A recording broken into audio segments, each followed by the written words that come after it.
अस्सलामुअलैकुम वरहमतुल्लाहि वबरकातुहू।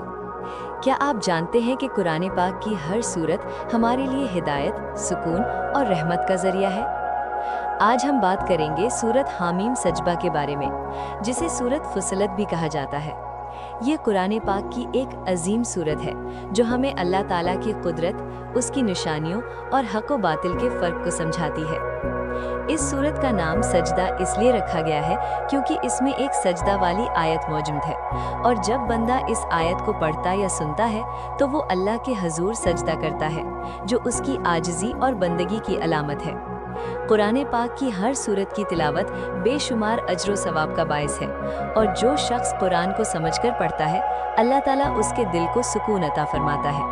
अगर आप अपनी ज़िंदगी में सुकून चाहते हैं, हिदायत चाहते हैं, तो कुरान से ताल्लुक़ मजबूत करें। सूरत हामीम सजदा को भी गौर से पढ़ें, इसका तर्जुमा समझें और फिर अल्लाह ताला से दिल से दुआ करें, क्योंकि जब बंदा खुलूस के साथ अल्लाह को पुकारता है तो अल्लाह उसकी दुआ ज़रूर सुनता है। अल्लाह ताला हमें कुरान को पढ़ने, समझने और उस पर अमल करने की तौफीक अता फरमाए। आमीन।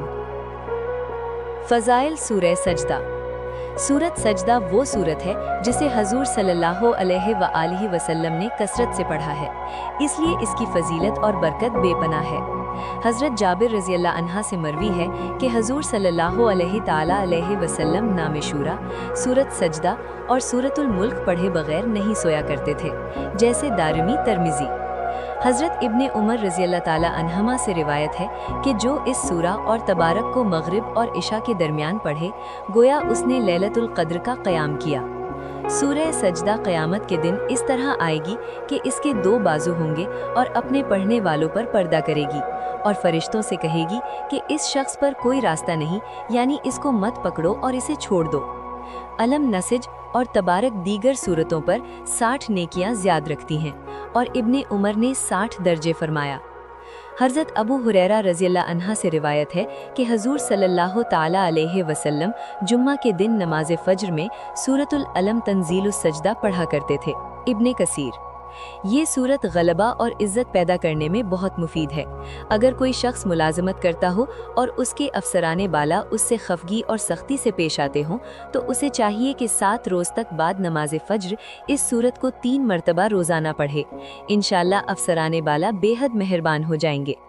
ये सूरत शिफा याबी के भी असरात रखती है, इसलिए इस सूरा को 3 मरतबा पढ़कर मरीज़ को पानी दम करके पानी पिलाना मरीज़ की सेहत याबी की दलील है, और अल्लाह अपनी रहमत से मरीज़ को सेहत याब होने का ज़रिया बना देगा। अगर किसी शख्स को मुखालिफ फरीक ने मकान, ज़मीन और जायदाद के मसले में बहुत परेशान कर रखा हो, उसे चाहिए कि 21 रोज़ तक इस सूरत को रोज़ाना बाद नमाज इशा 11 मरतबा पढ़े। इंशाअल्लाह मुखालिफों से हर तरह की परेशानी से निजात मिलेगी। अगर ये पैगाम आपको अच्छा लगा हो तो इसे दूसरों तक ज़रूर पहुँचाएँ, और ऐसे ही खूबसूरत इस्लामी